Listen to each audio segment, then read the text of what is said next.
cho nên một gì kia một xí nữa cho không dữ nữa.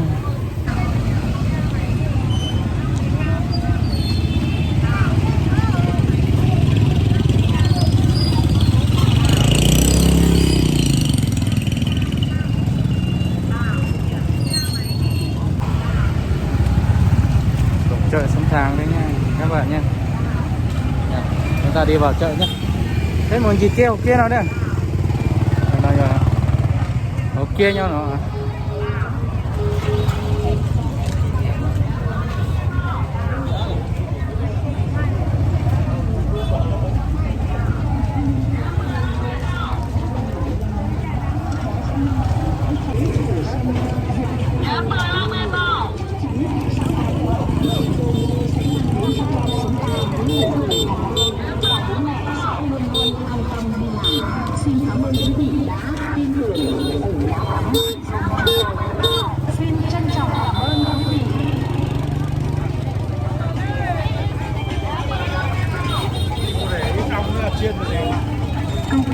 Alo.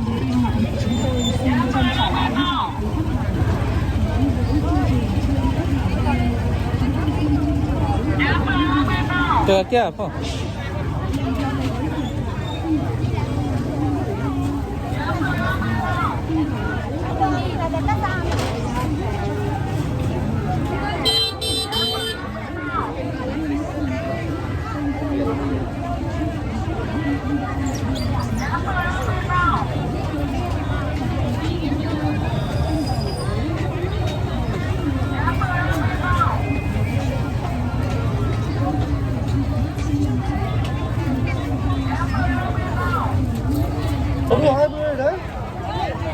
Tao mở cơm nó cái này là gì?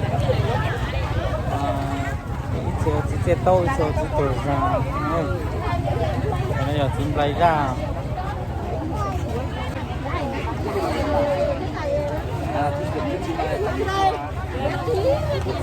Ký còn ngon hơn một tô ạ.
Cái con này là nó không mùa chỉ lúc nó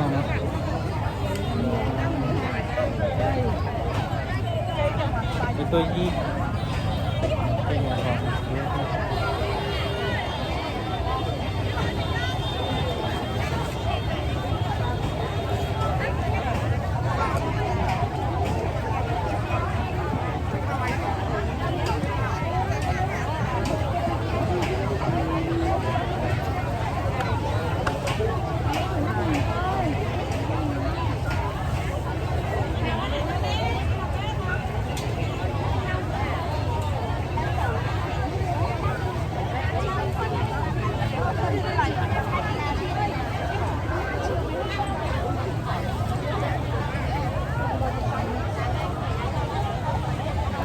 lại từng bầu nha.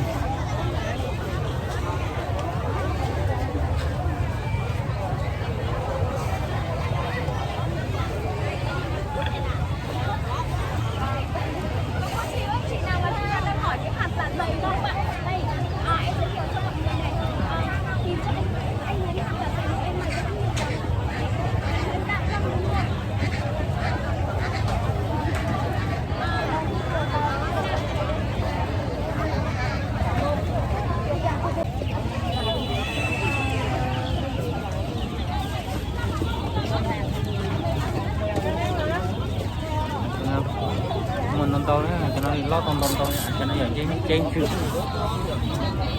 thì cho nóอย่างrốt kia đó dạ nó nói con tổ lúc kia nào được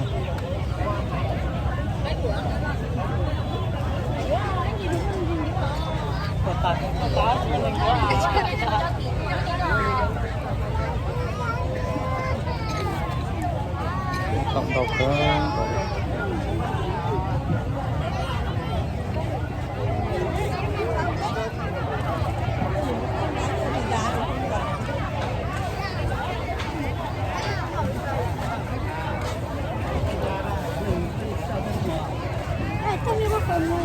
người ta ไก่เป็นไหนเลย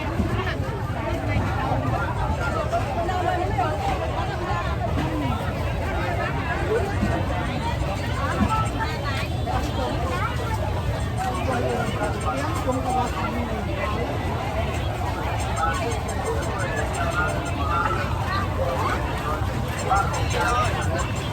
Ghiền Mì Gõ để không bỏ lỡ